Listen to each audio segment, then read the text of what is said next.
Hello friends, आप लोग का स्वागत है मेरे आज के इस वीडियो सेशन में। तो आज हम लोग क्वेश्चन नंबर 94 सॉल्व करेंगे।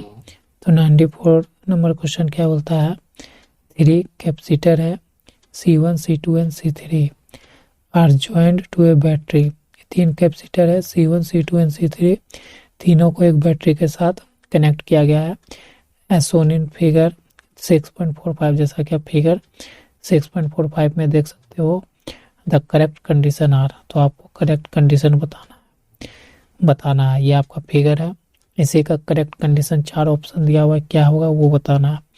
तो फिगर ये है। फिगर हम लोग समझते हैं, अगर हम सप्लाई भी दे रहे हैं तो सर्किट में Q चार्ज फ्लो हो रहा है और पहला कैपेसिटर में Q1 चार्ज फ्लो हो रहा है और V1 वोल्टेज पोटेंशियल डिफरेंस है।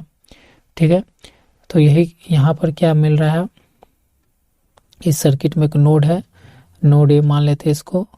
ठीक है, ये नोड बी मान लेते हैं। ठीक है, तो नोड ए पे चार्ज जो है देखिए, इसमें और इसमें डिवाइड हुआ है। यहाँ पर Q2 हो गया और यहाँ पर Q3 बन गया ना। और वोल्टेज का भी डिवीजन हुआ है, V2 और V3। तो पहले Q1 और Q2 पे बात कर ले, तो हम देखते हैं, लिख सकते हैं कि एट जंक्शन पॉइंट ए क्या हुआ है, Q1 will be divided into Q2 and Q3। At junction A पे हमारा Q1 किस में डिवाइड हुआ है, Q2 और Q3 में। ठीक है, तो हेंस Q1 बराबर हम लिख सकते हैं क्या, Q2 प्लस Q3 में डिवाइड हुआ है, तो ये मेरा एक चार्ज का आ गया। ठीक है, कंडीशन। अब हम लोग देखते हैं, उसी तरह से वोल्टेज भी डिवीजन हुआ है, तो लिख सकते हैं यहाँ पर C2 and C3 are in parallel. C2 और C3 कैसे जुड़े हुए हैं सर्किट में, पैरेलल में। सो पोटेंशियल ऑन देम, तो दोनों C2 और C3 पे पोटेंशियल क्या होगा, विल बी द सेम। दोनों पे क्या होगा, पोटेंशियल तब सेम होगा, क्योंकि हम जानते हैं कि कैपेसिटर जब पैरेलल जुड़ा होता है तो पोटेंशियल सेम होता है। तो लिख सकते हैं date is V2 equal to V3, ये लिख सकते हैं फ्रेंड्स। तो V will be divided into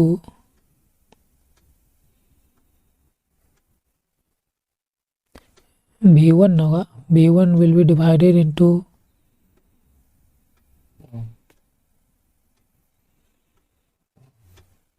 नहीं, V होगा, V पहले टूटा है ना, पहले तो हम V सप्लाई दे रहे हैं, वो डिवाइड हुआ है किस में, इनटू V1 एंड V2 या बोलेंगे V3 में। तो hence V1 equal to V equal to क्या लिख सकते हैं, V1 प्लस V2, या V को लिख सकते हो V1 प्लस V3। ठीक है, डिवाइड भी पहला कैपेसिटर V1 में हुआ और V2 में हुआ। V2 और V3 तो दोनों बराबर है, दोनों सेम कैपेसिटर के लिए, इसलिए ये कंडीशन दोनों बनता है। ठीक है, आपको समझ में आ रहा होगा। तो हमारा कंडीशन कौन सा बन रहा है, देखो तो एक Q1 प्लस Q2। क्वेश्चन पे चलते हैं, ऑप्शन पे। तो ऑप्शन में हमारा क्या है, Q1 Q2 प्लस Q3 भी टूट रहा है, सही बात। और V1 प्लस V2 में टूट रहा है। तो हमारा ऑप्शन क्या हो जाएगा, थर्ड हो जाएगा। आपको मैं करके भी दिखाया कि कैसे, तो आपको समझ में आया होगा, ठीक है। चलिए नेक्स्ट क्वेश्चन पर। हेलो फ्रेंड्स, अब हम लोग क्वेश्चन नंबर 95 पर आ गए हैं। तो 95 नंबर क्वेश्चन सॉल्व करते हैं। क्या बोल रहा है, the area of the plates of A parallel plate capacitor is 100 centimetre square. The paper of thickness 0.005 centimeter entirely fill the space between the plate। और एक पेपर डाइलेक्ट्रिक हम के इक्वल टू 2.5 ले रहे हैं और थिकनेस है 0.005 centimetre. Entirely fill the space between the plate के बीच में ये डाइलेक्ट्रिक कांस्टेंट भर रहा है, डाइलेक्ट्रिक मीडियम, ठीक है।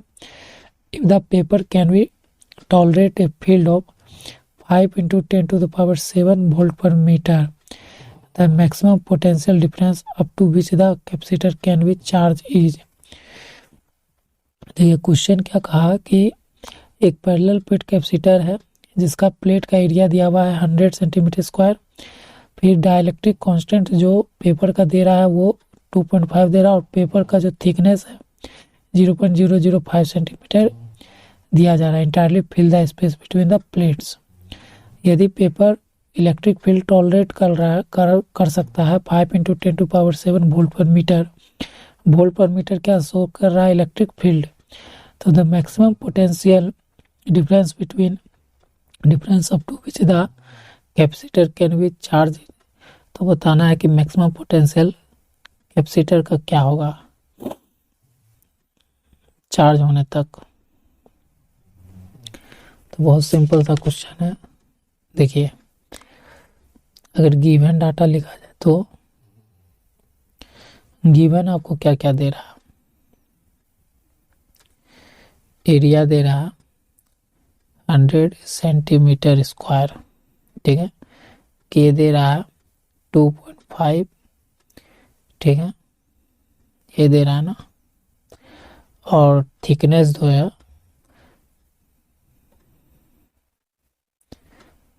थिकनेस जिसको हम टी से रिप्रेजेंट करते हैं वो दे रहा 0.005 क्या सेंटीमीटर दे रहा। और हमारा इलेक्ट्रिक फील्ड क्या दे रहा है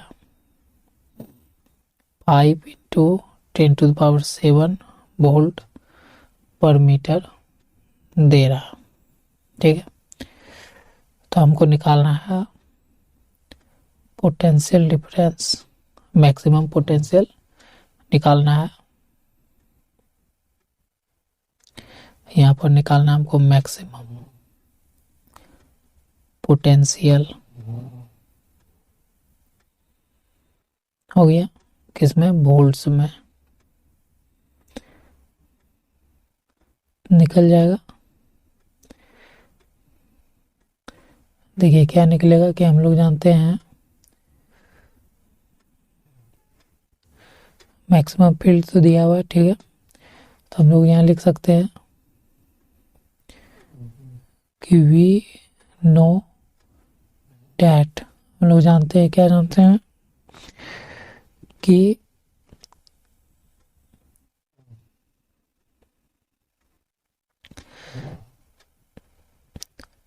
इलेक्ट्रिक फील्ड बराबर क्या जानते हैं,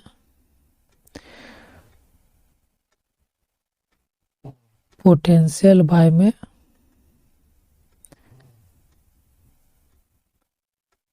डिस्टेंस। ये हम लोग जानते हैं कि नहीं। तो यहां से हो जाएगा इलेक्ट्रिक फील्ड आपको दिया हुआ है 5 into 10 to the power +7। Potential आपको निकालना है और डिस्टेंस को मतलब जो ये है इसको आप बोल रहे हो, यहाँ पर आप क्या बोल रहे हो इसको, थिकनेस। ठीक है, तो थिकनेस दिया हुआ है 0.005 सेंटीमीटर। ठीक है, तो 5 इंटू 10⁷ इक्वल पोटेंशियल बाय में सेंटीमीटर को मीटर में बदल देते हैं, तो 0.005 इंटू 10⁻² मीटर हो गया। तो पोटेंशियल, तो यहाँ हम जोड़ देते हैं, मैक्सिमम पोटेंशियल निकाल रहे हैं, क्या हो जाएगा 5 इंटू 10⁷ गुना 0.005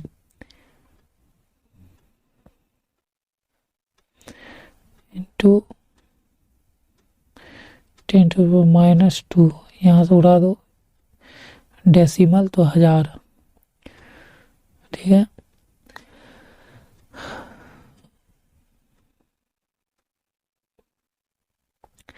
फाइव इंटू 10⁻+5 गुना 5 बाय 1000, तो ये हो जाएगा 25 इंटू 10⁵ गुना 10⁻³ 25 गुना 10⁻², तो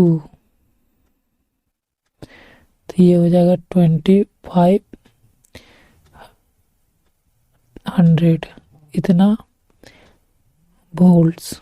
या यही आया आपका क्या, मैक्सिमम पोटेंशियल। ये आपका आ गया मैक्सिमम पोटेंशियल।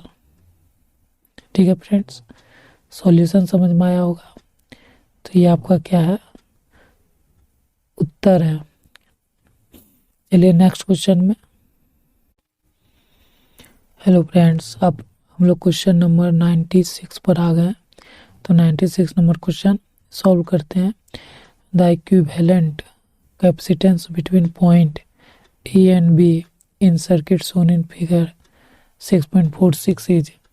बोल रहा है इक्विवेलेंट कैपेसिटेंस निकालना है आपको पॉइंट ए और बी के बीच में, पॉइंट ए और पॉइंट बी के बीच में निकालना है। फिगर में भी जैसा कि शो किया गया 6.46 में, ये देखिए आपका फिगर है। बस इक्विवेलेंट कैपेसिटेंस निकाल देना है पॉइंट ए और पॉइंट बी के बीच में। तो ये क्वेश्चन तो यही सॉल्व हो सकता है। देखिए सॉल्व करते हैं।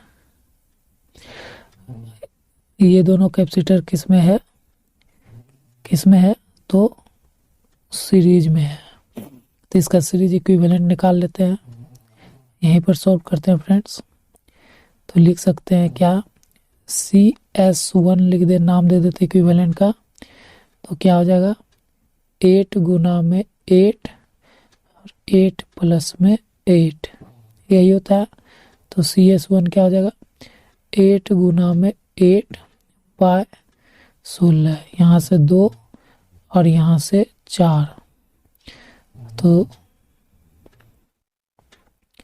CS1 क्या है हमारा 4 माइक्रो फैराड आ गया, आया ना फ्रेंड्स।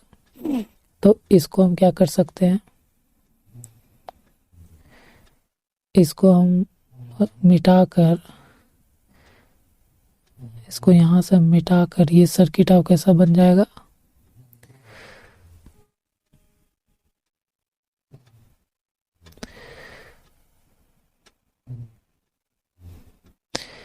ये सर्किट आपका कुछ इस तरह से दिखेगा। दोनों का CS1 जो आया वो आ गया आपका 4 माइक्रो फैराड आया फ्रेंड्स।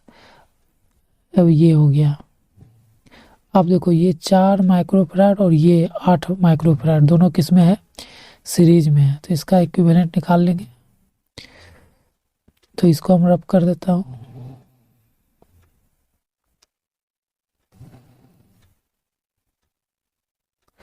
तो यहाँ से हम करते हैं, यहाँ लिख देते हैं P1 इक्विवेलेंट दोनों पैरेलल का।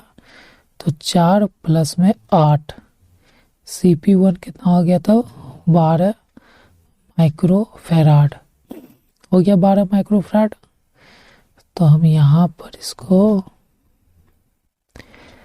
क्या लिख सकते हैं, दोनों को हटा के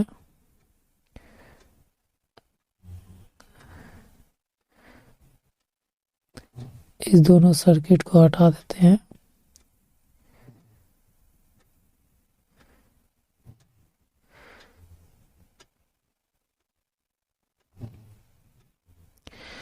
और यहाँ जोड़ देते हैं हम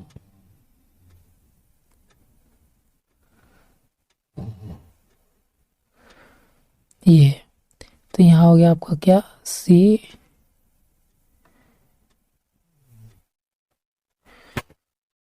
P1 हो गया आपका 12 माइक्रोफैराड।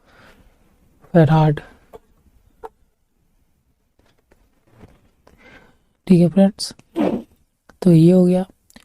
अब ये तीनों किस में दिख रहा है, अब ये तीनों, ये 4 माइक्रोफैराड, 12 माइक्रोफैराड और 8 माइक्रोफैराड किस में है, सीरीज में। तो इसका इक्विवेलेंट निकालते मेरा निकल जाएगा आंसर। तो ये मैं रब कर देता हूँ, मिटा देता हूँ। तो यहाँ से हम लोग फिगर भी दिखाएंगे आपको। ये हो गया, तो निकालते हैं यहाँ पर। तो CAB, ठीक है, बाय 1, 1/4 1/12 प्लस 1/8 ये हुआ। तो 1/CAB, इसका एलसीएम लेगो तो कितना हो जाएगा, एलसीएम लेते हैं इधर 4 12 8, 2 से 2 बार में 6 और ये 4, फिर 2 से लगाते एक बार में 3 और 2, तो कहते हैं 4 और इधर से 6 मतलब 24। ठीक है, और यहाँ से 4 से इसको काटेंगे तो 6 प्लस 2 प्लस 3 भी 1/CAB बराबर 6 9 10 11/24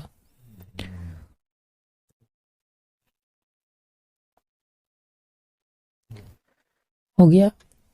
फिर इसका करते हैं, अगर